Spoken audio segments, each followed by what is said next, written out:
4장 19절 내 사랑하는 형제들아 너희가 알거니와 사람마다 듣기는 속히 하고 말하기는 더디하며 성내기도 더디하라. 사람의 성내는 것이 하나님의 의를 이루지 못함이니라. 그러므로 모든 더러운 것과 넘치는 악을 내어버리고 능히 너희 영혼을 구원할 바 마음에 생긴 도를 온구함으로 받으라. 너희는 도를 행하는 자가 되고 듣기만 하여 자신을 속이는 자가 되지 말라. 누구든지 도를 듣고 행하지 아니하면 그는 거울로 자기의 생긴 얼굴을 보는 사람과 같으니 제 자신을 보고 가서 그 모양이 어떠한 것을 못 잊어버리거니와. 우리 우선 24절까지 읽겠습니다. 오늘은 야고보서 두 번째 시간이지만 우리 본문을 살펴볼 양이 많지 않습니다. 19절부터 27절까지. 그렇기 때문에 지금까지 우리 신학적인 입장에서 야고보서를 어떻게 봐야 되는지, 또 우리가 그 야고보서가 우리한테 이 교훈하는 바가 무엇인지, 이건 중점적으로 우리가 서론적인 그런 그 맥락을 첨부를 갖다 해가지고 서비스를 갖다 해야 될 것 같아요. 그래서 우리들의 좀 더 보는 시각을 넓히고, 그래서 야고보서가 말하고자 하는 그것이 지역적인 것이 아니라 이것이 상당히 본질적이고 방위적인 의미를 가지고 있다. 다만 그때 상황에 비추어가지고 했을 때 지역적인 표현으로 되어져 있지만, 그걸 우리가 하나님의 말씀이라고 하는 관점으로 보게 되면 그 하시고자 했던 본질의 이야기가 뭔지 그걸 알아내는 것이 중요한 것 같습니다. 왜냐하면 일반 대화를 할 때에도 부부싸움의 98%는 말꼬리 때문에 만들어집니다. 피차 말귀를 못 알아듣으니까 말하고자 하는 본질을 제키고 놓고 말꼬리를 듣고 시비를 하는 거예요. 그 이야기 나중에 본질은 없어지고 말꼬리에 말꼬리가 이어지고, 그래서 말로서 말이 많고 이래가지고 온 사단이라거든요. 오죽하면 말로서 말 많으니 말 많을까 하나 이렇게 이야기했는지 모르겠어요. 오늘 특별히 이게 말에 대한 이야기가 나오기 때문에 우리가 말꼬리라고 하는 이 부분이 과연 어떻게 성경을 보는 사람들도 마찬가지죠. 본질을 보지 못하게 되면 지역적인 표현을 가지고 뭐 모순이니 뭐 이런 그 이야기를 가지고 이제 접근이 되어지니까 평생을 성경을 공부해도 진정한 말씀의 본질, 예수 그리스도, 생명 되신 예수 그리스도, 진리가 되시는 예수 그리스도, 이분을 만날 수가 없는 거예요. 나는 뭐 길이요 진리요 생명이라고 그러는데 생명을 만나지 못하고 진리를 만나지 못하고 그리고 마땅히 나아갈 길을 만나지 못하니까 그냥 주어진 장도에서 어두움 속에서 더듬더듬 거리면서 우리가 살아가는 겁니다. 우리 빛 대신 하나님께서 성령의 감동을 주어가지고 우리에게 지금 진리가 되는 그 주님의 빛을 우리한테 조명을 해주신다고 한다면 우리는 그 길이 보여요. 이제 예수 그리스도가 가신 길, 어린 양의 가신 길, 그 길이 보이기 때문에 그 예수님과 동행을 할 수가 있고 그 예수님 때문에 더불어서 기뻐할 수 있는 이런 아름다운 사랑의 관계가 시작이 됩니다. 사랑을 하게 된다고 한다면 말꼬리 붙들질 않아요. 사랑하지 않는 사람들이 늘 시비를 가지고 다닙니다. 네가 잘나니 내가 잘나니 해가지고 이야기를 하는데 네가 잘나니 내가 잘나니가 어디 있겠어요. 도토리 키재기지. 오늘 도토리 키재기에 대한 그 의미가 뭔지 한번 살펴보면서 본질의 문제를 살펴보도록 하겠습니다.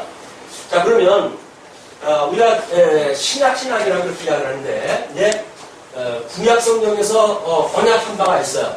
구약성경에서는 우리 이 메시아, 보실 그 메시아를 언약을 갖다 했어요. 이 메시아를 언약했는데 우리 예수님께서 성경대로 오셔서 성경대로 출생하고 성경대로 죽으시고 그리고 성경대로 부활하셨다고 하는 그것이 복음서에서의 그 논리입니다. 그러니까는 모든 신약성경은 특별히 여기서 이 복음서의 내용은 구약에서 언약되어진 내가 메시아인 것이야. 그래서 우리 예수님이 스스로 그리스도라고 하는 걸 증거하는 내용입니다. 그래서 예수님이 이 땅에 오셔서 강탄을 하시고 그리고 성육신 하셔가지고 복음서의 그 내용을 통해 가지고 내가 구약에 언약되어진 기름 부음 받은 자다.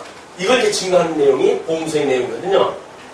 그런데 우리 그 자료에 특별히 그 야고보서는 복음서와 야고보서의 유사성이라고 그렇게 이야기를 해서 비교를 한 것이 있죠. 그래서 복음서 특별히 산상수훈에 나온 이야기인데 그 이야기와 야고보서의 이야기가 이제 이쪽에 야고보서라고 하는 서신서 내용 중에 야고보서가 이제 우리가 지금 공부하는 내용이란 말이에요. 그냥 이쪽에서 이 산상수훈이라고 했던 그런 그 내용과 이쪽에서 이야기하고 있는 서신서에서 야고보서 이야기하고 있는 내용이 본질적으로 같아요, 이게. 왜냐하면 우리 예수님이 지상사역을 통해 가지고 언약했던 모든 내용들은 이 지상사역을 갖다 했던 것, 이 지상사역은 내가 승천해서 보혜사 성령을 보내주셔가지고 성령으로 하여금 내가 천상에서 하는 이 모든 주님의 사역을 성령을 통해서 내가 증거할게, 너희들에게 보여줄게, 너희에게 이루어주게 할게 라고 하는 이야기예요. 그래서 예수님은 우리가 주님의 몸된 교회의 기초가 되신다, 이렇게 이야기해요. 기초 위에 세워진 교회에 대한 이야기가 서신서에 대한 이야기거든요. 이건 우리 머리 대신 예수님이 주님의 몸된 교회를 온전케 한다는 그 이야기는 같은 주제로 이게 되어질 수밖에 없는 거예요, 구조상. 우리 복음서에서 이렇게 예수님께서 구약에 언약되어진 대로 내가 이렇게 이룬 걸 보면 내가 구약에 언약되어진 메시아가 맞지? 이렇게 증거를 했단 말이에요. 그래서 이 내가 그리스도라고 하는 걸 믿는 그런 그 믿음을 기초로 하고 주님은 승천하시고 성령을 보내주셔가지고 주님께서 이렇게 구약대로 이루셨다고 하는 그리스도가 맞지? 이것이 언약이 되어져가지고 이렇게 내가 천상에서 이걸 이루는 거야 라고 하는 걸 보여주는 거예요. 그래서 우리 신약성경 전체를 우리가 성취의 사역이라고 이렇게 이야기하고 있습니다. 하나님께서 메시아를 언약하고 그리스도로 성취하셨다. 이게 우리 신약에 대한 이제 전체적인 구조란 말이에요. 그러니까는 성경이 전체가 무엇을 말하고자 하느냐라고 하는 개념을 놓치게 되면 우리는 파편적인, 여기서 뭐 이제 혀를 조심하라 라고 하면 복음, 동서, 복음 모든 그 책에서 말 조심을 하고 이야기를 하나 쫙 뽑아내가지고 그래가지고 그거를 가지고 교훈을 하니까 하나님의 말씀이 아니라 그냥 인간 도덕에 준하는 그 강론이 되어질 수밖에 없는 거예요, 설교가. 일반적인 설교라고 하는 그거는 그냥 성경에서 말했던, 아니면 일반 유명한 신학자가 말했던, 아니면 일반 뭐 유명한 서적에서 뽑았던 뭐 공부 많이 하신 분들이니까 전부 사례를 뽑아요. 그래야 예화를 갖다 또 재미난 걸로 편집을 갖다 해요. 그래가지고 그걸 쌈박하게 소개를 갖다 해드리니까 그 설교를 다 들으시는 동안 너무 공감이 가잖아요. 근데 그 공감이라고 하는 것이 진리 때문에 공감이 되어지는지, 아니면 너나 할 것 없이 우리가 죄인이니까 아유 그 모습이 내 모습이었구나 라고 하는 마음을 가지고 공감을 하는지 분별이 안 되어지는 거예요. 성령의 감동에 의해서 진리를 만나는 건지, 아니면 그냥 어떤 아름다운 그런 그 표현에 의해서 편집되어져 있는 그런 놀라운 어떤 그 설교에 의해서 우리가 공감대를 이루는 심리적 평강을 누리는지, 그건 분별을 해야 된단 말이에요. 성령이 우리에게 어떤 심령의 평강을 주는가, 아니면 심리적인 평강을 얻는가, 아니면 일반 종교적 어떤 그런 그 위로를 받는가, 뭐 이런 그 내용도 마찬가지입니다.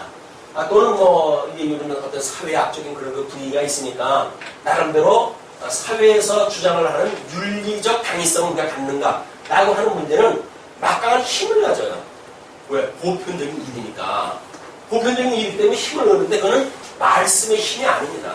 그냥 보편적인 그런 우리 삶에서 주어지는 힘이에요. 보편적인 힘이라는 건 뭡니까? 다수의 힘이라는 거예요. 다수의 힘. 많은 사람들이 그렇게 말하기 때문에 거기 힘이 있는 거예요. 근데 성경은 많은 사람이 말한다고 해서 힘이 있는 게 아니에요. 외로움을 당하고 있었던 예수님, 모든 유대인들에게 배척당했던 예수님, 그 예수님이 하셨던 말씀이 하나님의 말씀이기 때문에 권위가 있는 거지. 이것이 많은 사람들이 그렇게 동의하기 때문에 이 말씀은 힘이 있거나 진리거나 이렇게 되어질 수가 없다. 쏘고는 안 됩니다. 우리 이 보편적인 세상에서, 어둠이 장악하고 있는 세상에서 지금 하나님이 없다고는 철학을 전제로 하는 세계 속에서 우리가 살아가고 있는 모든 그 정보라고 하는 그거는 전부 왜곡되어진 정보들이에요. 그러니까 우리가 주일 아침 하루만이라도 성경이 말하고자 하는 것이 무엇인가의 본질을 깨뜨려보지 않으면 일주일 내내 그 사람들 고쳐 살 거 아닙니까? 그 보편적인 사람들이 보편적인 상식을 가지고 보편적인 그런 삶 속에서 사는 사람들도 우리 같이 살기 때문에 그냥 그 사람들과 어울려 사는 거예요. 그게 악인지 선인지 구분도 안 되어지고, 그러니까 하나님의 선한 뜻이 무엇인지 분별이 안 되어지니까 영적 예배는커녕 그냥 윤리적 당위성만 가지고 나는 그래도 선하게 살았어 라고 하는 자기 비론을 가지고 일주일을 우리가 버티게 되어지는지 모릅니다. 그건 주님께서 우리 돌아보지도 않아요. 네가 그렇게 산 거고 나하고 뭔 상관이 있는데 그렇게 이야기하는 거예요. 왜? 주님께서 지금 천상에서 이루시는 일을 성령이 오셔가지고 증거하는 일이 아닐까? 이 성령께서 지난 시간에 이야기했던 것처럼 성령이 오시게 되면 너희를 권능을 얻고 이 권능을 얻고 땅끝까지 증인이 되게 하시겠다라고 이야기를 했단 말이에요. 영적 예배의 삶이라고 하는 모든 것은 성령의 이 권능에 의해서 나타나는 천상, 그리스도, 하나님, 하늘에 계신 우리 예수 그리스도께서 말씀의 운동력으로 이걸 지금 나타나게 한단 말이에요. 말씀 운동, 우리 서원교회를 그랬잖아요. 로고스, 에네르게이아. 이런 하나님의 언약되어진 것이 성취되어진 그런 것의 운동력. 하나님께서 언약대로 이루어가신 그 운동력에 의해서 모든 역사가 지금 진행되어지고 있다. 그래서 이 너무나 놀라운 만사를 언약대로 이루시는 이 여호와 하나님을 우리가 뭐라고 불러요? 이분을 여호와 하나님을 이걸 우리가 아버지라고 부른단 말이에요. 세상에 조그만 벼슬을 가지고 있는 아버지 밑에 있어도 온통 빗나갈 거야. 그 세상을 막 살잖아요. 왜? 그렇게 해도 누가 건드리는 사람들이 없어. 근데 아니 천지를 지은 하나님을 우리가 아버지라고 부르는데 천지를 지은 하나님을 아버지라고 부르는 사람들이 그렇게 세상의 보편적인 걸로 평가가 되어져가지고 돈이 없어도 지가 꺾이고 얼굴이 못생겨도 지가 꺾이고 키가 남자 키가 170이 안 돼도 지가 꺾이고 이게 도대체 무슨 일이에요? 그거는 천지를 지으신 하나님 믿어지지 않는 거예요. 그것이 이 야고보서가 이야기하고 있는 상대적인 개념의 공간의 개념입니다. 자, 우리 이 서신서 중에 그거는 우리가 교회의 이 품위를 가지고 우리 주님이 다시 재림하시는 그날까지 우리를 견인하신다. 주님의 이렇게 성령의 감동을 받고 그래서 거듭나고 새롭게 하나님의 자녀가 되어진 자들은 우리 주님이 오시는 날까지 모든 이 외부에서 음부의 권세가 공격을 갖다 하는데도 불구하고 주님께서 우리를 붙들고 계시기 때문에 우리는 끝까지 간다. 끝까지 간다. 요즘 노래 부르면서 끝까지 간다라고 하는 프로그램들이 있는데 끝까지 가는 거예요. 우리는. 왜? 내 힘으로 간다고 하면 도저히 갈 수가 없어요. 누가 가게 하시니까? 주님께서 나를 붙들고 계시니까. 우리의 하나님께서 나의 오른손을 붙들고 지금 인도하시는 이 하나님 보이십니까? 심령이 가난한 자만 이 천국의 소유자고 그리고 마음이 깨끗해 하나님 보여요. 근데 온통 이 어둠의 세력으로 하는 마음이 우리가 새까맣게 되어진 사람들이 어떻게 하나님을 볼 수가 있어요? 볼 수가 없지. 우리가 영적 예배라고 하는 그거는 우리 이 예수님으로 말미암아 모든 이 주홍과 같은 붉은 죄를 갖다 우리 예수님께서 다 용서해 주셨다는 거 아닙니까? 그래서 우리 심령이 가난해졌고 그래서 우리는 이 심령이 가난할 뿐만 아니라 마음이 청결한 자가 되어져가지고 우리를 인도하시는 하나님을 보는 거예요. 그게 영적 예배입니다. 우리의 오른손을 붙들고 오늘도 우리를 인도하시는 하나님 보이십니까? 여전히 그 하나님은 온데간데가 없고 먹거리 때문에 고생하는 우리 삶만 보입니까? 그럼 우리는 진리와 더불어 사는 게 아니에요. 그냥 보편적인 세상에서 섞여가지고 어디로 가는지도 모르고 그냥 살아가는 겁니다. 그러나 우리 이제 우리 하나님이 여호와라고 하는 것이 성경을 통해 가지고 공부를 하고 깨닫고 보니까 너무 그 하나님 너무나 분명한 거예요. 우리를 인도하셨던 그 예수 그리스도 그분이 임마누엘이 되셔가지고 지금도 우리와 함께 하시는 것이 보이는 거예요. 이게 뭘로 증거가 되어집니까? 예수님과 같이 그 길을 가는 거예요. 그게 무슨 길이에요? 십자가의 길인 거예요. 이 사람들, 이 보편적인 사람들은 넓은 길을 전부 추구하고 있는데 예수를 갖다 믿는 이 증인들의 삶은 좁은 길을 택해서 가는 거예요. 왜? 그것이 예수님이 가신 길이니까. 보편적인 어떤 그런 철학 사조가 우리를 끌고 가는 게 아닙니다. 그 사람들이 아무리 우리를 공격해도 우리는 다만 주님의 길을 따르리라. 이게 제자된 성도들이 가는 길이에요. 그렇기 때문에 그 길은 때로는 외로울 수도 있어요. 이웃이 우리를 배반할 수도 있고 모반할 수도 있고 때로는 우리가 함정에 늘 수도 있어요.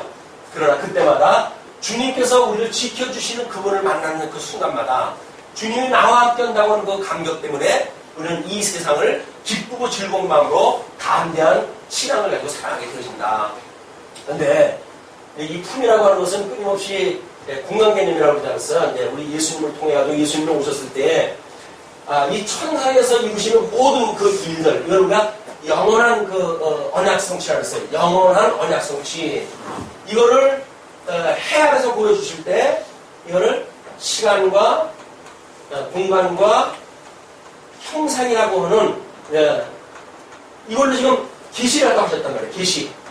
하나님이 하시는 일, 영원한 본질적인 그 하늘나라에서 하나님이 하시는 일을 이런 시간과 공간과 형상 속에서 우리를 갖다 보여주신 거예요.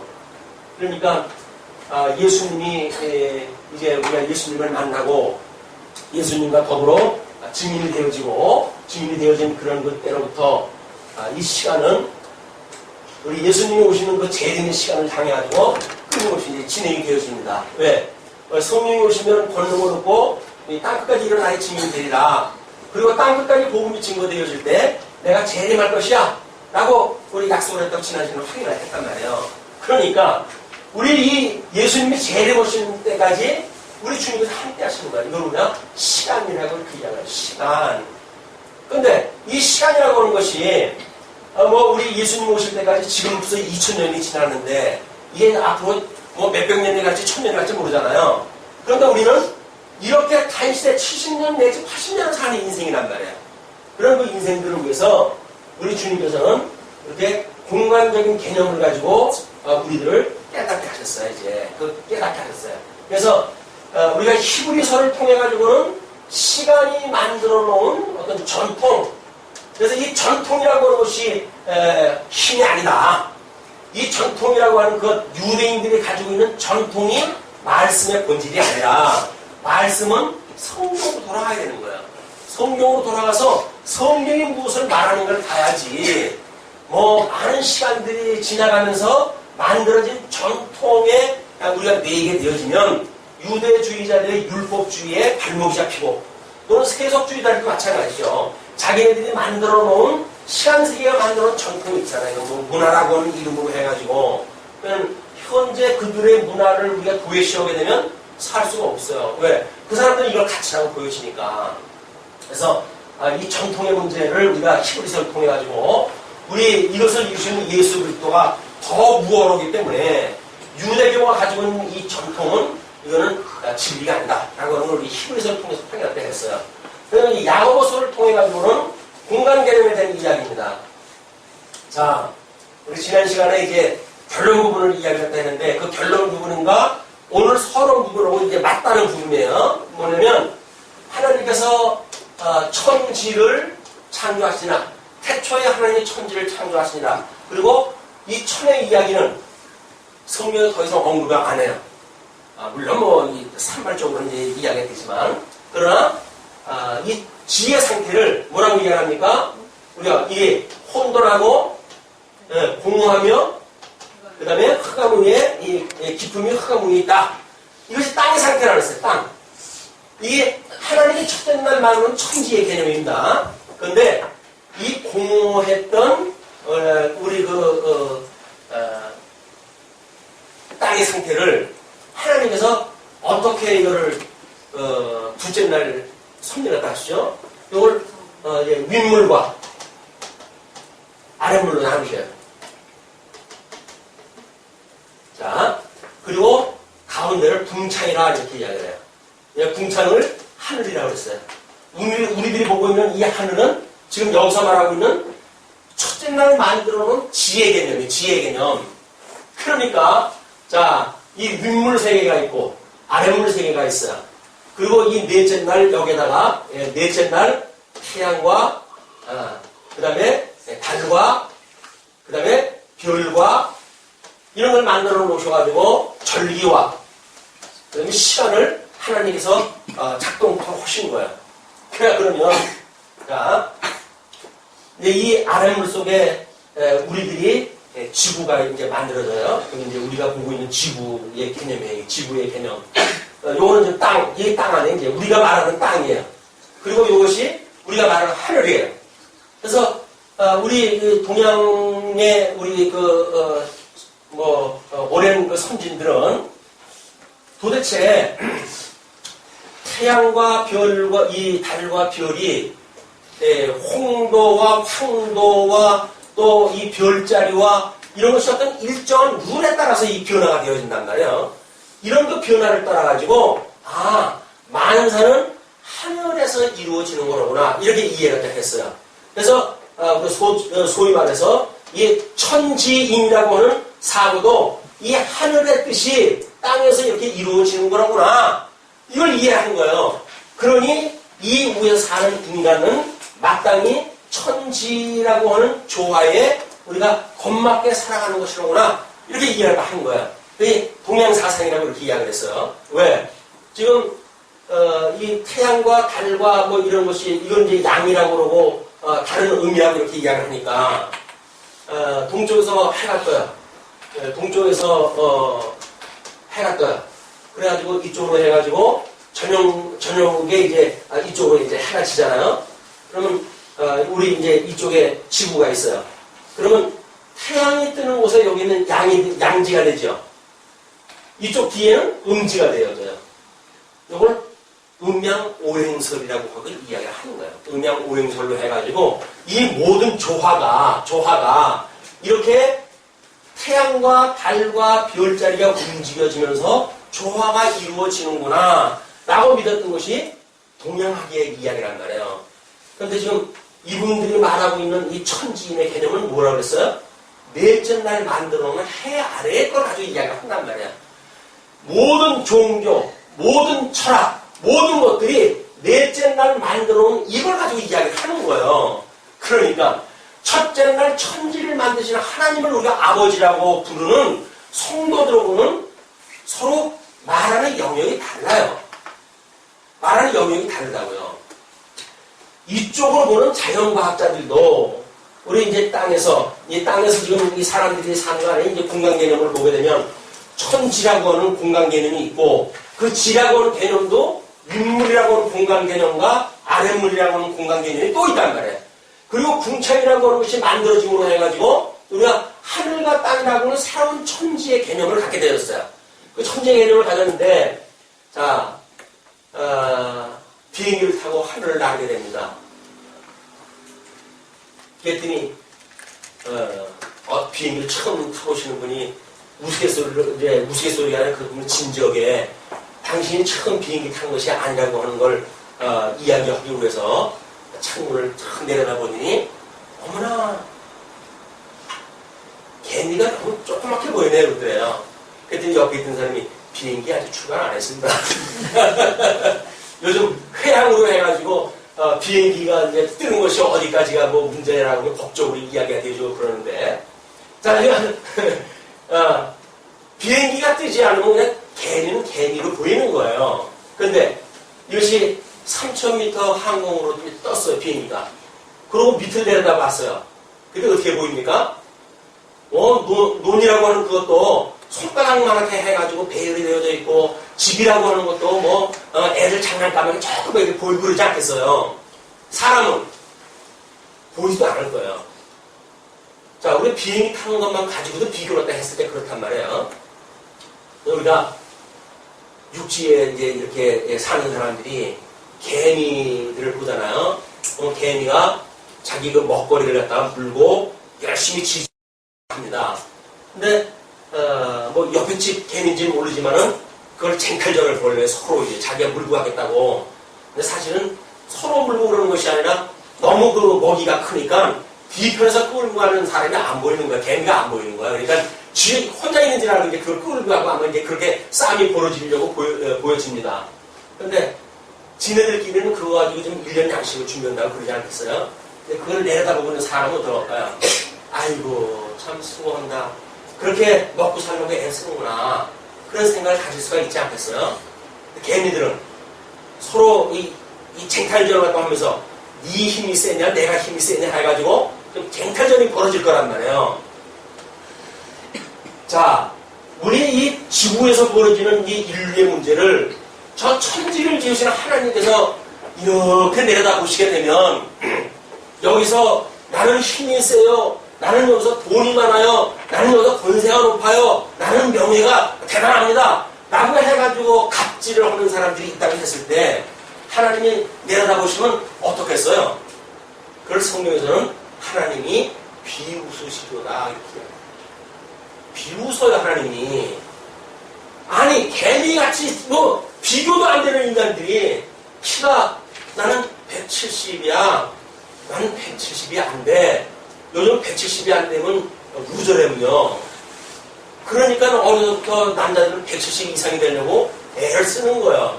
그래야 신분에도 얻지. 요즘 것처럼 여자가 모자라는 판에 남자가 이거 키도 좋고 그러면 결혼을 못하게 생겼으니 그래가지고 할 수 없이 힘을 키우게 해가지고 특단의 주식을 해가지고 굽높이 신발을 갖다 신고 그렇게 하는 거예요. 왜? 그래서 살아야 될 거 아니에요. 상대적인 비교에서 우월감을 맛봐야 될 거 아닙니까? 이것이 땅에 살아가는 인간들의 이 군상들의 모습이다. 여기서 크면 얼마나 커요? 많으면 얼마나 많아요? 지가 높으면 얼마나 높아요? 권세가 많으면 얼마나 많아요? 하나님의 이 진리를 알게 되어지게 되면 세상이 가지고 있는 이런 논리에 우리가 휩쓸릴 필요가 없단 말이에요. 왜 우리가 세상 논리에 휩쓸리게 되어집니까? 나보다 조금 힘 있는 사람한테 왜 우리가 무릎을 꿇어야 되나요? 그 사람이 나의 생명을 좌지우지한다고 생각이 드는 거예요. 그런데 생명의 근원이 누굽니까? 천지를 주신 하나님이에요. 하나님이 우리 아버지예요. 근데 우리 아버지를 내려놓고 어떤 이 피조물들이 우리들의 생명을 좌지우지할 수가 있습니까? 그건 하나님을 믿지 않는 거예요. 우리 죄를 갖다가 용서를 해가지고 하나님과 원수되어졌던 우리들이 하나님과 한 몸 되었다고 하는 그 믿음이 없는 거예요. 그거를 공간 개념을 통해가지고 지금 이 야고보서라고 하는 그 기자가 너희들이 그 공간 개념에서 가지고 있는 이런 그 개념 속에서 크다 작다라고 하는 그걸 가지고 이 복음의 본질을 흐리면 안 돼. 그 이야기를 지금 야고보서 하는 거예요. 이걸 야고보서 하는 이야기는 이 전 우주적인 하나님께서 만들어놓은 이 피조 세계의 이 원리로부터 지금 그때 있는 상황을 가지고 교훈하는 거란 말이에요. 그냥 교훈하는 어떤 말꼬리 하나를 붙들고 성경이 이러라고 그러지 않느냐, 저러라고 그러지 않느냐 이렇게 접근을 하게 되면 맨날 부부싸움으로 끝이 나요. 이렇게 신학자는 이런 말을 갖다 하고 이런 신학자는 이렇게 말을 갖다 하고 그래서 네가 옳으냐 내가 옳으냐 해가지고 2000년 동안 교회사의 싸움이 끝이지 않는 거예요. 왜? 본질 세계를 다 안 보고 지역적인 문제만 보니까 이런 얘기가 생긴다. 자, 우리 야고보서가 너무 비약되어지는 얘기 아닙니까? 근데 그렇지 않습니다. 야고보서는 어디서부터 시작되어진 책입니까? 창세기로부터 시작되어진 책이에요.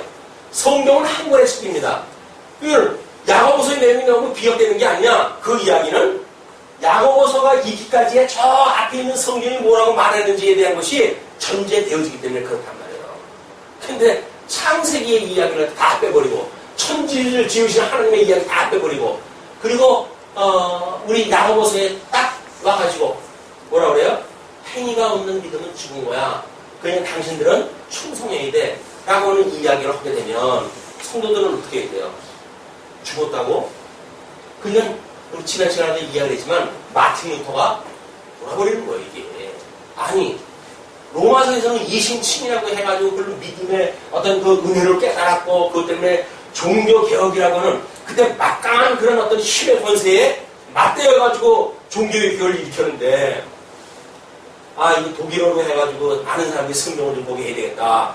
그때까지는 라틴어로만 성경이 기록이 됐어요. 왜? 다른 사람은 성경을 못 읽게 했어요. 그 교회에 권위 있는 사람들, 그리고 그 사람들의 자녀들만 특별히 라틴어를 배워가지고 공부를 했으니까, 다른 사람들은 무슨 뜻인지 모르죠. 그 사람들이 가르쳐 주게 되면 그냥 그런가 배라고 해가지고 공부를 하다 했으니까, 그냥 소경이 소경을 인도하는 데를 끌려가는 거예요. 그런 시대에 마틴 루터가 이건 아니다. 모든 사람이 하나님 말씀을 공부를 했다 해야지. 왜 이게 전문이 되어졌느냐, 너희들의. 이게 갑질이다, 너희들의. 이런 종교개혁을 시킨 거 아닙니까? 그냥 독일어로 해서 성경을 번역을 하는데, 거기 보니까 이해가 안 가는 성경들이 있는 거예요, 이제. 그래서 이제 구약 성경을 그 끝마무리에, 거기에, 이제 그 우리가 보고 있는 66권에서 속해지지 않은 성경이 몇 권 있었고, 그리고 이제 이 야고보서라든지 히브리서도 마찬가지입니다. 히브리서 한 번 비침을 받고 이제 회개치 않으면 다시는 구원받을 길이 없다라고 이야기하는 이런 거 논리들은, 아니 우리가 구원받은 건 영원한 구원을 받은 건데 그게 무슨 얘기야? 그는 로마서에서 사도 바울이 이야기한 그 이야기하고 모순이 아니야? 이렇게 해가지고 그것도 좀 이상한데, 히브리서 이상한데, 야고보서 뭐 행도 없는 믿음은 죽었다고? 그럼 이신칭은 뭐야? 야고보서 문제가 있어. 요한계시록 아무리 봐도 뭐가 뭔지 모르겠어. 문제가 있어. 하여튼 몇 권의 신약성경을, 자기가 해석 안 되는 신약성경을 자기가 독일어로 성경을 쭉 번역을 했다 할 때 맨 뒤에다 부록처럼 밀어 넣어놨어요. 재미난 거는 이제 1647년 웨스트민스터의 그 회의에서 성경을 66권에 이제 397년에 성경은 지금 우리들이 보는 66권이야 라고 정해졌어요, 이미. 그런데도 불구하고 지금 종교개혁자 이 마틴 루터는 여기서 66권은 성경이라고 이미 교회가 정해놨는데, 지푸라기 복음서라든지 자기가 이해 안 간다든지 하는 문제 때문에 이 부록으로 빼놓은 거예요, 뒤로. 그런데 1647년에 이제 회의에서 이걸 하다가 보니까 이거 빼놓은 것 중에 지금 이제 천주교에서 보고 있고 우리는 보지 않는 성경이 있어요. 그거를 빼버렸어요. 그리고 여기서 이분이 의심을 삼았던 그 내용은 다시 성경에다 집어넣어놨어요. 그래서 1647년에 우리가 보고 있는 성경의 순서가 여기 결정이 되어진 거예요. 웨스트민스터 신앙고백에 보게 되면 성경은 이것이 성경으로 한다라고 해도 성경의 목록이 쭉 소개가 되어져요. 그 성경의 목록이 우리가 보고 있는 성경의 목록인 거예요. 우리가 보고 있는 성경의 목록은 이런 역사적인 변화에 의해서 우리가 바라보는 거 아니겠어요? 그러니까 이때 만들어진 성경의 목록은 저 창세기로부터 요한계시록에 이르기까지 한 권의 책이라고 하는 의미를 이미 담기 시작을 한 거예요. 언제서부터? 1647년에 와서야. 자, 그러면 그동안에 이제 이게 한 권의 책으로 하는 우리 성경을 통전적으로 이해하자라고 하는 많은 그런 어떤 시도가 있었는데, 성경이 뭐 전부 모순처럼 보이잖아요. 불규칙하게 배열이 된 것처럼 보이잖아요.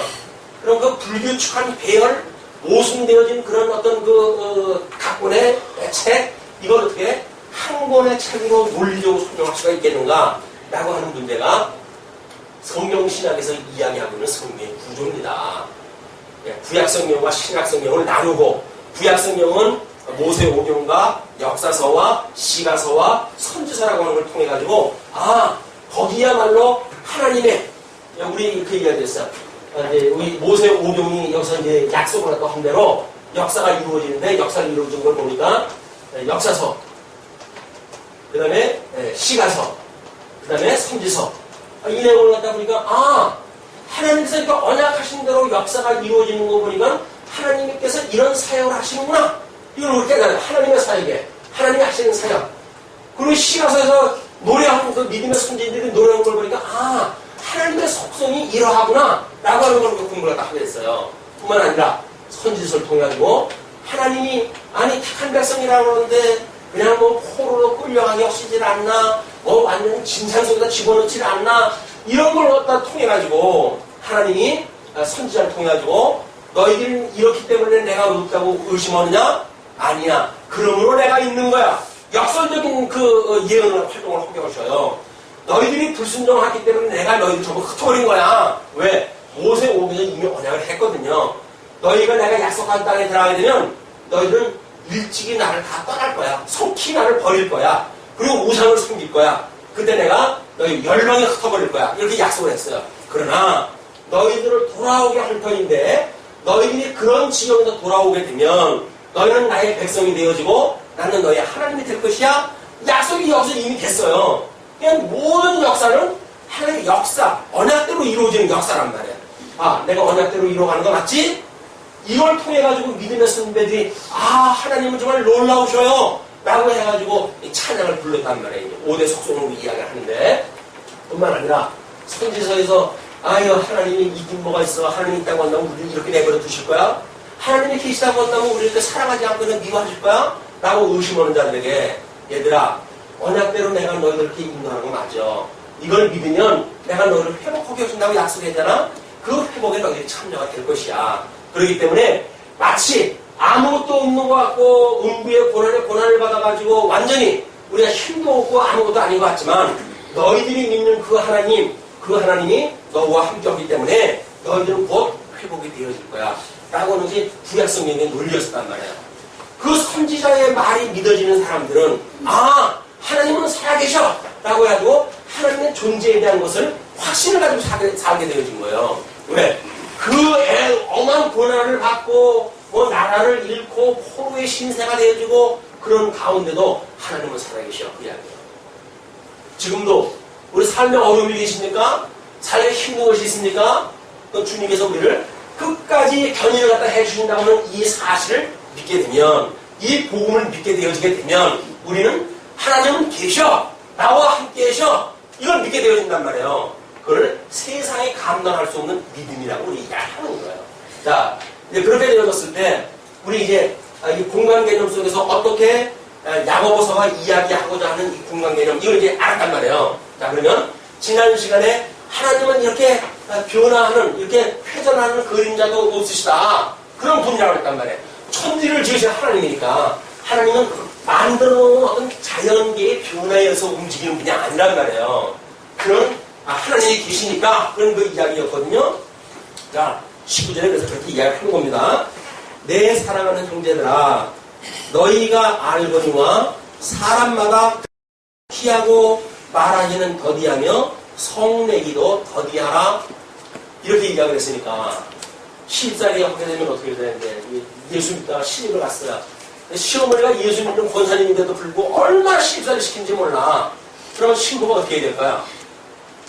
성경 구절을 이제 찾아봐야지. 자, 찾아보니까는 하나님의 말씀이 우리로 하여금 이게 말하기도 더디하고 성내기도 더디하고 그러니까 우리 어른들이 말하는 게 많구나.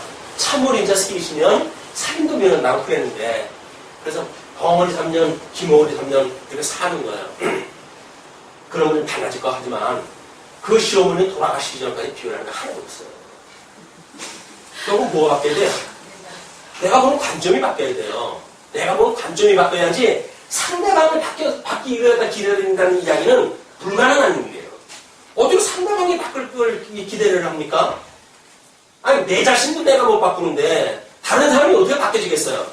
그냥 내가 바뀌는 것, 예수 그리스도로 말미암아 새로운 피조물이 되어졌다고 하는 자기 정체성, 이것이 만들어지지 않은 한 우리는 시집살이는 계속 되어질 겁니다. 그런데 내가 이제 새로운 피조물로 되어지게 되면 시집살이 있을 수 있겠죠. 우리 몸으로 사는 동안은. 그렇지만 그 뜻이 해석이 되어져요.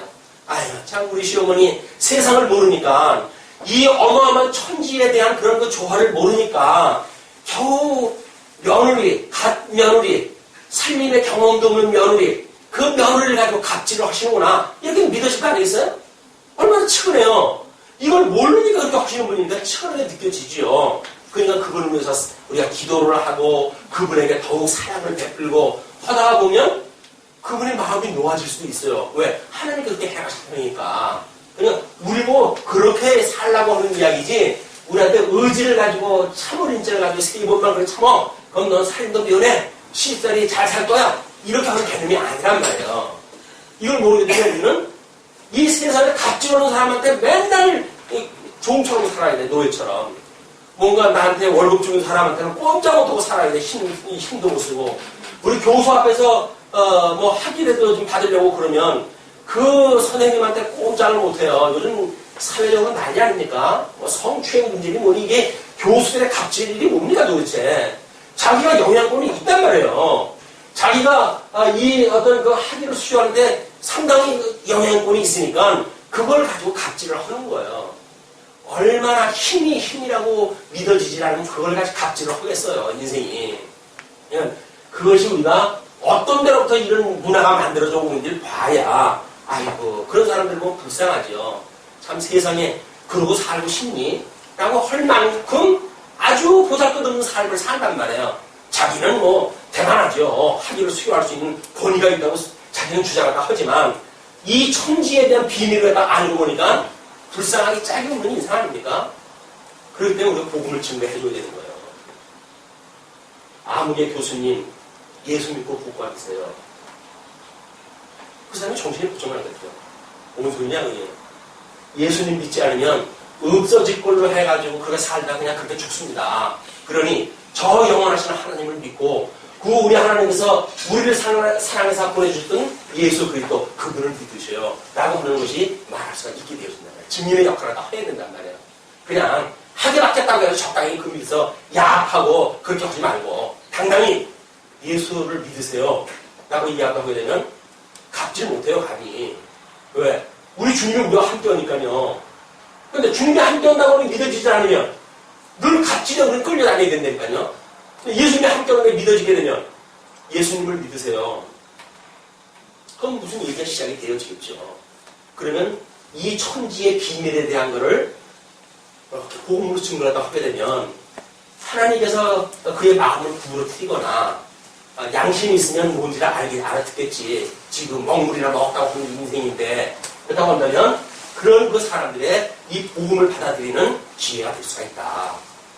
자, 그런데 이게 성내기도 더더하라. 이제 그때 우리 지금 이 야고보서 환경이 뭐라 그랬어요? 교회의 박해 때문에 모든 유대인들이 흩어져 있었단 말이야.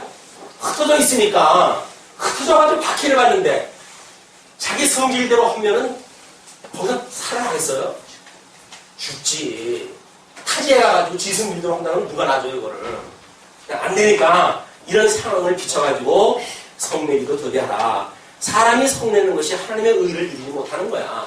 아무리 네가 하나님의 뜻이 이거야 라고 하는 걸 가져도 그 뜻이 옳다고 해가지고 성질 부리는 건 하나님의 의가 아니야. 그 이야기예요. 그러므로 모든 더러운 것과 넘치는 악을 내어버리고 능히 너희 영혼을 구원할 바 마음의 신긴도를 온유함으로 받으라. 마음의 신긴도. 우리 이 말씀에 대한 복음, 이게 어디에 심겼다 그랬어요? 마음에 생긴 거예요. 이 마음은 뭐라 그랬어요? 마음은 기억, 감정, 생각, 이것이 깃들이고 있는 것을 우리가 마음이라고 얘기하는 거예요. 마음의 자전적 의미예요. 마음이 도대체 뭐예요? 나한테 마음을 주고 네가 그런 적이 있어? 뭐 이렇게 우리가 이야기한단 말이야. 근데 마음이 뭐예요? 우리 이거 마음이 뭔지도 모르고 그 얘기가 또 하면서 걔는 화내고 그랬던 거예요. 근데 마음이 기억이니 감정이나 생각이 깃들이는 거나 생겨나는 곳, 이걸 우리가 마음이라고 그런다. 그러면 이 마음의 신빈도, 우리는 하나님께서 우리를 이 상실한 마음대로 우리를 내어버려둬가지고 이 아담이 타락을 갖다 했을 때 상실한 마음을 내어버려두고 하나님과 원수되어졌던 사람들이에요. 그런데 하나님께서 왜 복음을 주실 때 여기에 그 하나님의 반대쪽으로 향했던 우리들의 마음을 죽었던 우리들을 살려내셔서 이걸 중생이라고 이렇게 얘기해요. 중생을 시키셔가지고 우리들의 이 마음에다가 하나님의 복음을 바꾸는 거예요. 그걸 우리가 신비에 새겼다 이렇게 이야기를 합니다. 하나님 말씀이 신비에 새겨졌다. 그 신비에 새겨져 있는 우리들의 그 그런 그 말씀에 의해 가지고 이제 그 신gin도를 온유함으로 받으라. 너희는 도를 행하는 자가 되고 듣기만 하여 자신을 속이는 자가 되지 말라. 우리가 이 말씀을 잘못 공부하게 되면 하나님은 만사를 다 뭐 작정하시고 예정하셨고 만사를 언약대로 이뤄가시는데 우리가 이렇게 산다고 저렇게 산다고 해가지고 하나님의 영향받아? 뭐 구원받는데 우리들의 행위가 필요해? 라고 하는 오해 때문에 막가파로 살아가게 되어지는 거예요. 예수 믿는 사람이 더해. 예수 믿는 사람들이 하나님 앞에 용서받았다고 하는 그런 면죄부 때문에 더 막 살아요. 양심도 없이. 왜 그럴까요? 이런 그 오해 때문에 그런단 말이에요. 근데 도를 행한다고 하는 그 이야기는 뭐예요? 우리 예수님이 도로 오셨어요. 길로 오셨단 말이야. 도로 오셨으니까 이 십자가의 길, 이 십자가의 길로 간다는 이야기는 예수님이 죽었던 것처럼 너희들도 죽어. 그 이야기예요. 우리 예수 믿으면 난 더 살아야겠어. 그 얘기 아닙니까? 아닌 거야. 예수 믿는다는 이야기는 뭡니까? 죽는다는 이야기예요. 세상에 대하여, 죄에 대하여 죽고 의에 대하여 내가 살아났다고 믿는 것이 세례예요. 그러면 아니 예수님 믿는 순간에 우리는 세상에 대해서 죄에 대해서 죽은 거 아니에요? 근데 죽은 거에 연연해가지고 여기다가 그냥 올인을 갖고 삽니까? 아니잖아요. 육신을 가지고 있기 때문에 어쩔 수 없는 때가 있어요. 그러나 예수 그리스도로 말미암아 중생이 되어졌고 영생을 받았다고 한다면 우리들이 살아가는 이 모든 삶들은 영생 얻은 사람들이 길을 찾아가는 과정으로 이 글을 사는 거야. 그걸 배우고 익히는 기간이다. 이걸 우리가 광야교회라고 부르는 거예요. 광야교회. 자, 그래서 너희는 도를 행하는 자가 되고 듣기만 하고 자신을 속이는 자가 되지 말라. 관념적이거나 지식이라든지 이런 위주로의 복음을 듣는 사람들은 아무 의미가 없어요. 마음은 깨달아져야 돼. 마음이 쿵! 그걸 뭐라 그래요 요즘? 심쿵이라 심쿵. 예? 복음을 들을 때 심쿵 하는 작동이 있어야지. 귀만 들어가지고 뭐 이 뇌에서 뭐가 이겨냈다 했다는지는 아무 의미가 없어요. 물론 뭐 가정상 필요한 그 경우도 있죠. 그러나 복음을 들었을 적에는 심쿵했으면 좋겠다. 예수님이 너 때문에 죽었어. 라고 하는 그 말씀에 그래요? 이 죄인 때문에 우리 주님이 돌아가셨다고요? 라고 하는 심쿵이 있어야 돼요. 아니 그래 연애 편지 하나 뭐 자꾸도 심쿵한다고 그러면서 예수님이 우리 위해서 죽으셨다고 그러는데 그래요? 다행이네요. 남의 일을 하듯이 이야기를 하고 되면 예수님을 믿는 거야? 아닌 거야? 그냥 성경의 객관적인 사실을 이해하는 것 뿐이에요.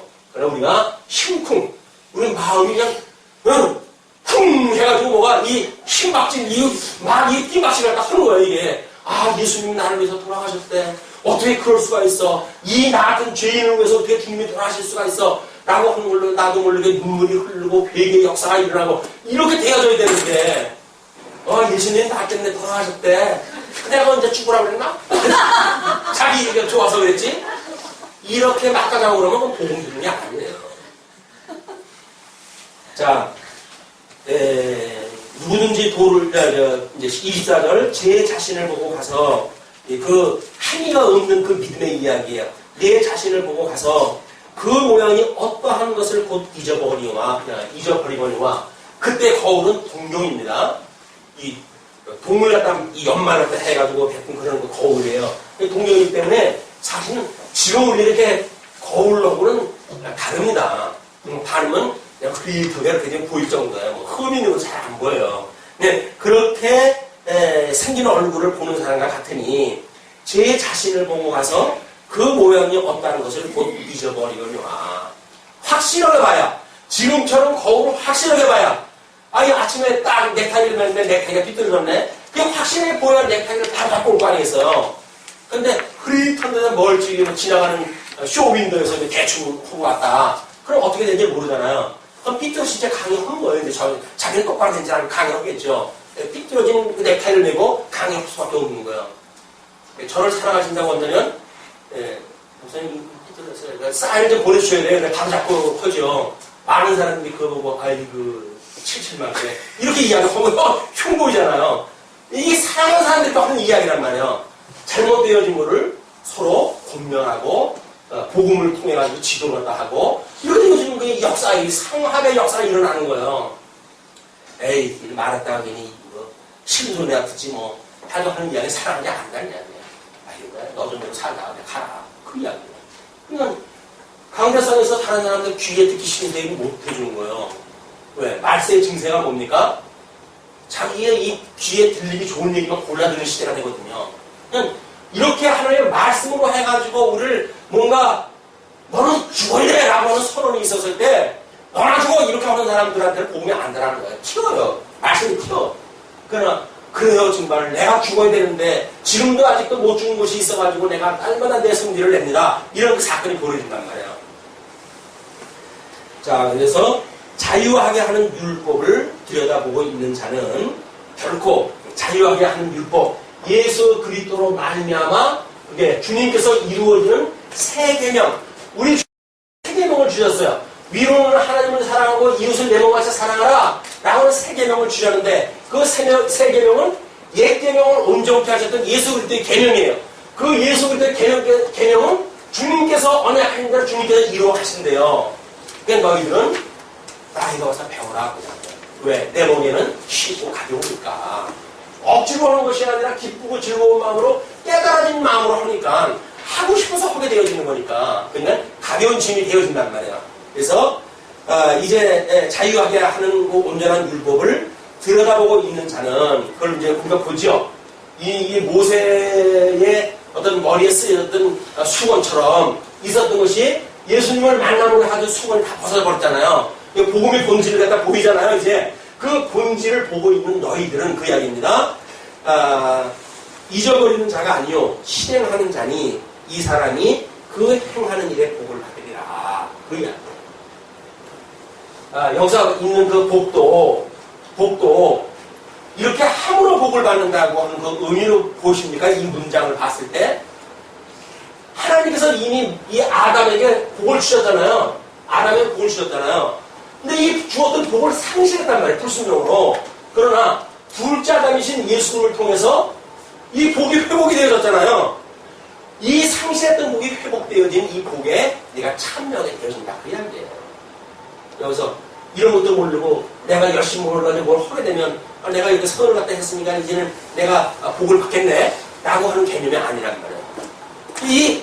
이 문장 하나를 이해하는데도 성경 66권의 전체 맥락에서 이걸 이해를 해야지 부분인 걸 가지고 봐라 실행하는 자가 이 행하는 일에 복을 받는다고 그러지 않았어. 그러니까 너 행하지 않는 자는 복 없는 자 이렇게 말하게 되면 성경을 바로 보는 게 아니란 말이에요.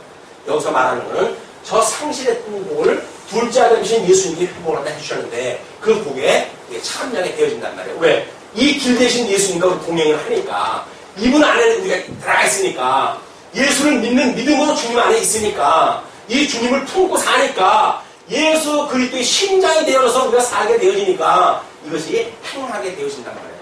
그걸 의의 열매라고 그러는 거예요. 이제.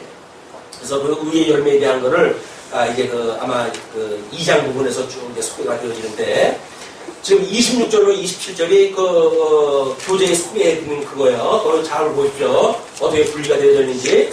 누구든지 스스로 경건하다 생각하며 자기 혀를 제갈 먹이지 아니하고 자기 마음을 속이면 이 사람의 경건은 헛것이라. 사람의 경건의 모습을 보려면 어떻게 말할까요? 그 사람 말이 어떤 입에서 무슨 말이 나오는지 보면 틀림없어요. 길 대신 예수 그리스도 이 진리를 증거하는 말이 나오는지 옆에서 사람한테 톡톡 해가지고 쟤 있잖아 너 쟤 저런 인간이야 내가 속담 이런 뒷소리나 하고 이렇다고 한다면 이미 그 사람은 경건한 사람 아니에요. 아니 바깥으로 볼 때는 뭐 점잖하죠. 아주 예수 믿는 것처럼 거룩하게 뭐 이렇게 신앙생활 하는 것 같죠. 그런데 백의송사가 벌어지고 왜 장로님하고 권사님 대부분 뭐 그 정도 신앙생활하면 대부분 그렇잖아요. 그럼 장로님하고 권사님이 집에서는 뭐예요? 부부니까 같은 이부자리에서 사니까 아니 아무개 뭐 권사가 그렇고 뭐 아무개 장로가 그렇고 장로님 그런 정보를 모르니까 그래? 그 인간은 안 되겠네. 내가 한번 알아볼게. 그 다음날 가지고 이제 싸움 나는 거예요, 이제 또. 이것이 예수 그리스도의 말이 증거가 되어지는가, 아니면 불의한 인간에 대한 이야기가 진행되어지는가, 이걸로 가름할 수가 있단 말이에요.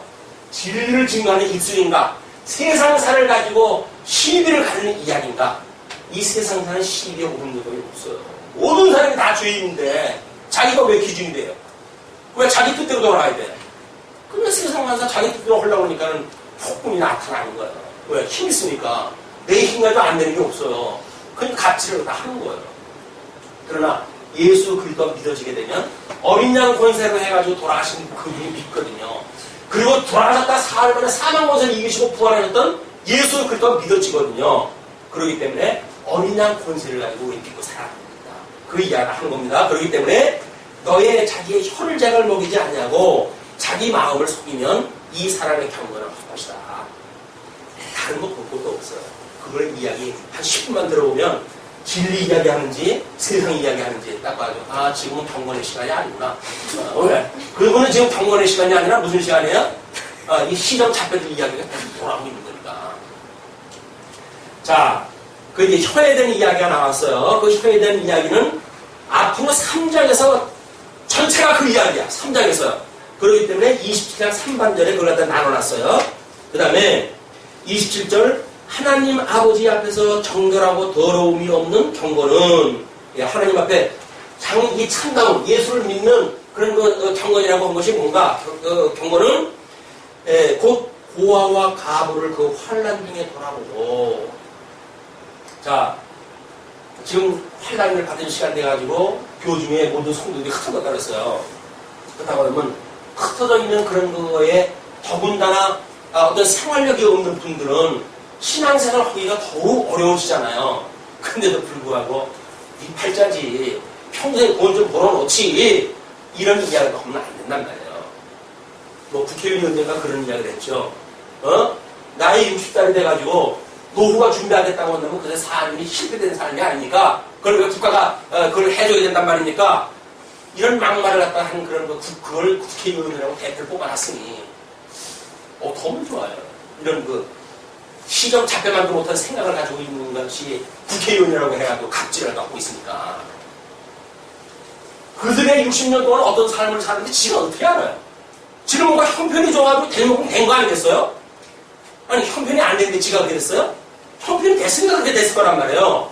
그러면 형편이 안 돼가지고 논 팔고 소 팔아가지고 자식 교육시키고 그래가지고 가진 게 없어. 근데 그 사람은 관심받아야 될 그런 존재인가요? 그 사람의 삶이 오히려 존중받아야 되는 사람 아닙니까? 자녀들을 위해서 희생하고 그렇게 살았던 삶에 대해서 우리가 박수를 쳐줘야 되는 거 아니에요? 근데 그걸 삶에 실패했다고 보는 그 인간의 노는 도대체 어떻게 생겨먹은 분이냐고요. 세상 사람들이 다 그러니까 그 사람이라고 하겠어요. 세상을 다 그러고 사니까. 그러면 예수를 믿는 우리는 어떻게 되겠는가? 저분은 지금 홀로 됐으니 얼마나 힘들까? 그런 생각이 드는 거지요. 그러니까 밥숟가락 같이 나눠 먹읍시다. 라는 이야기가 나오는 거야, 자연스럽게. 같은 생명이라면요. 예수님 때문에 같은 생명이 됐다면요. 같은 자매요, 같은 형제 되면요. 근데 한도가 배가 있는데 혼자 기름진 음식을 먹어야 돼? 이게 예수를 믿는다고 하면서 헛짓인 거야, 헛짓을. 헛발질로 하면서 예수 믿는 거예요. 예수 믿는다는 이야기는 형제 자매처럼 생각이 드는 거예요. 그러니까 고아와 가부를 그 환난 중에 돌아보고 또 자기를 지켜 새 속에 물들지 아니하는 것이니라. 이제 새 속에 물들지 않는다는 그 이야기에 대한 거는 4장의 내 전체 내용, 새 속에 대한 경건 생활로 해서 4장 전체 내용 그 이야기예요. 이렇게 되면 아니 로마서나 뭐 이런 거 들을 적에 그래서 기분 좋게 들었는데 목사님 왜 이렇게 열을 내고 그러는 거야? 아니 왜 열을 내고 그러는 거야? 이거 우리한테 뭔가 압력 가해지는 거 아니야? 이렇게 느껴질 수가 있는 거예요. 그렇게 성경을 잘 알고 있는 마틴 루터가 이건 아니잖아 라고 했을 때 그만한 이유가 있는 거지요. 그분이 보는 눈이 없어가지고 이건 지푸라기 복음서야 그렇게 이야기를 했겠어요? 그렇게 어떤 시각이 달라질 수만 있을 만한 이 범위가 있단 말이에요. 깊이가 있단 말이에요. 그걸 우리가 이제 어떻게 보는지를 이제 그 사회 영역이나 경제 영역이나 정치 영역을 통해가지고 중용어라고 했잖아요. 사적생의 원리나 뭐 연주보의 원리나 뭐 봉주체의 원리 이것이 그렇게 이야기된 거란 말이에요. 뭐 어떤 교회에서 내가 낸 그 연보를 돌려달라고 시위가 벌어져가지고 교인이 그랬다는군요. 연자가 무슨 연자냐? 연자가 무슨 연자냐? 버릴 연자라면요. 번호는 왜 되려고 그러지? 훈련하니. 지는 한정적으로 잘하는 것 같아. 내가 연보를 갖다 했으니까 나 캐팅 못 보고 가니까 그 돈 돌려줘. 이렇게 이야기를 했단 말이야.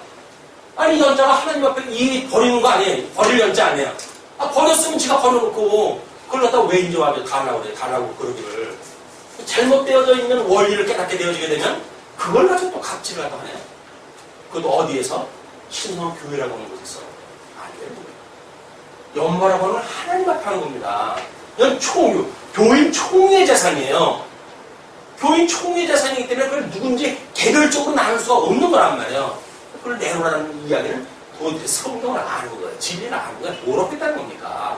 이걸 우리가 모르게 되면 우리도 똑같은 길을 갈 수밖에 없으니 다 같이 깨어나서 진리를 위해서 우리가 다시 한번 마음을 닫고 성경을 이해하고 배우고 깨닫는 교회 생활이 됐으면 좋겠다 라고 하는 것이 야고보서가 흩어져 있는 그 교인들한테 위로하는 말씀입니다. 네가 비록 되어졌지만 염려하지 마. 나그네로 왔던 우리 주님께서 그래도 세상 권세를 이기시고 부활하셨던 분이야. 그게 믿어진다고 한다면 세상에 나그네 된 자들 너 없게 여겨? 너 그럼 예수 믿는 거 아니야. 그걸 분별해내는 거야. 아, 예수는 믿는 사람이로구나. 아, 얘는 예수 안 믿는 사람이구나. 라는 이 구별을 뭘로 해요? 자기 행동으로 나타나는 거예요. 왜? 의의 열매로 나타나니까. 사람은 그 열매를 보아서 알 수가 있다고 그래요. 우리는 예수님이 그러잖아요. 나는 포도나무고 너는 가지니 너희에게 열매가 맺어지는데 그거는 내로부터 맞아진 거다. 예수님이 맺게 하는 열매가 나온단 말이에요. 예수를 믿는데 어떻게 맺지가 않겠어요. 우리의 전 인격적인 모든 삶은 주님께서 우리에게 열매까지 맺게 하심으로 우리의 오시는 그날까지 주님께서 우리를 붙들고 있다고 우리는 확인 내준다. 신앙생활하다 그런 긍휼한 마음이 들게 되면 주님께서 나한테 감동을 주시는구나 이런 생각은 필요 없어요. 아주 냉철한 판단력을 가지고 교회가 부실한데요? 내가 왜 그림들한테 그렇게 돼? 라고 쌀쌀을 맞는 생각이 들게 되면 성령께서 나를 장하게 떠나셨구나 이런 생각 필요 없어요. 온유한 심령, 이 온유한 이런 그 마음으로 도를 받아들여라 이렇게 이야기합니다. 온유한 심령이 됐으면 좋겠어요. 그래서 우리 한 주 동안은 이제 날씨도 좀 풀려가고 그러는데 따뜻한 봄을 맞이하셨으면 좋겠습니다. 기도하시죠.